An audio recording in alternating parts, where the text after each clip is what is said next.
Halo semuanya, udah banyak berbagai film mengenai robot atau AI, Artificial Intelligence, yang mana selalu digambarkan robot menguasai dunia, ya kayak iRobot atau Terminator yang paling terkenal. Baru-baru ini ada Companion tapi di film itu robotnya yang baik. Nah, gue baru selesai nonton serial Cassandra, serial besutan Netflix asal negara Jerman. Film ini menceritakan keluarga Pril yang pindah ke rumah tua tapi futuristik. Bisa dibilang tema rumahnya retro futuristik. Dan ternyata di rumah itu ada robot yang bernama Cassandra, robot pembantu gitulah. Namun ternyata Cassandra ini yang sudah lama mati dan akhirnya aktif kembali, berusaha untuk menjadi bagian keluarganya si Pril. Jujur, film ini banyak twistnya dan gue suka dengan twist-twistnya. Tentu gue gak akan spoiler twistnya apa ya. Meskipun sudah banyak film tentang robot yang memberontak perintah manusia dan akhirnya terjadi perlawanan atau pembunuhan, film ini menawarkan hal yang menurut gua baru. Cassandra mengangkat tema keluarga dengan sentuhan robot. 6 episode serial ini sangat-sangat bagus pacing ceritanya. Gua demen banget dengan pacingnya. Karakter di film ini juga dengan backstory-nya diceritakan dengan baik dan mendalam. Ya, cuman paling gue gak suka dengan subplot karakter Finn ya, yang punya pacar cowok. Ya, jadi serial ini punya agenda LGBT, which is menurut gue useless.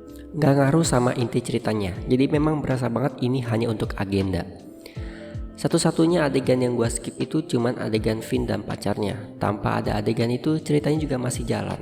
Malah sebenarnya lebih menarik subplot karakter Juno, si anak bungsu yang terlihat ada kendala dengan berteman dan dia itu bisa dibilang ada rasa shock atau trauma karena ngelihat orang bundir.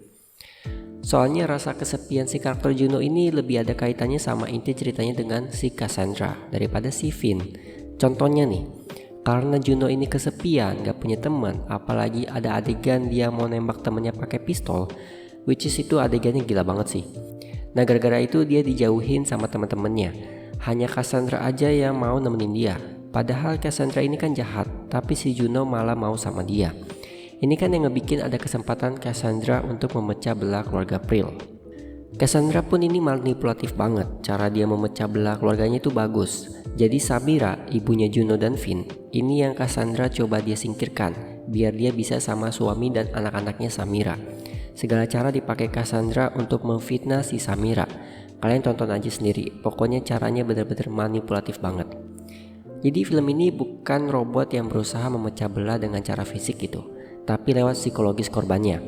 Belum lagi ada twist yang wow untuk robotnya alias si Cassandra. Ini menjelaskan kenapa si Cassandra ini pengen banget bergabung sama keluarganya Samira.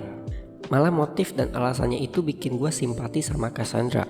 Jadi ada 2 timeline di serial ini. Timeline cerita Samira atau masa kini, dan timeline cerita Cassandra yang dulu di masa lalu. Cuman sayangnya di episode 6 ini membuat serial ini yang awalnya bikin gue suka pakai banget. Jadi cuman ya oke, gue suka. Jujur, penulisan robot Cassandra ini terlalu dibuat OP, overpower. Cassandra ini bukan robot yang kayak Terminator atau iRobot. Ini robot didorong juga jatuh, ya nggak lincah gitulah robotnya. Nah, karakter David, suaminya si Samara, karakternya dibuat bodoh banget. Penulis novel yang begonya minta ampun. Sebagai suami dan ayah, masa gak bisa numbangin si Cassandra yang gak lincah itu? Lu juga punya anak cowok, masa gak diajak kerjasama buat ringkus si robot ini? Ini sih yang paling gua kesel dan bikin episode 6 jadi terlalu dipaksa.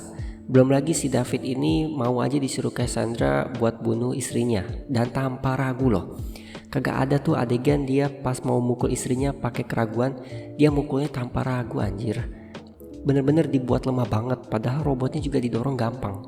Mungkin yang terakhir adegan Juno nembak pakai pistol zaman 60-an gitu, tahun 60-an, ini juga aneh. Kayaknya rada mustahil ya pistol tahun segitu masih bisa dipakai tanpa ada macet-macet gitu. Setelah puluhan tahun gak dipakai. Overall, Cassandra ini masih oke ditonton, hanya episode 6-nya aja yang dipaksa ceritanya. Gue tetap rekomendasi kalian yang pengen nonton robot, film robot tapi rada beda dikit. Apalagi film ini ada sentuhan psikologisnya dan keluarganya. So itu saja review dari gue, terima kasih bagi yang sudah menonton, like, comment, dan subscribe. Gue Rakis, signing out.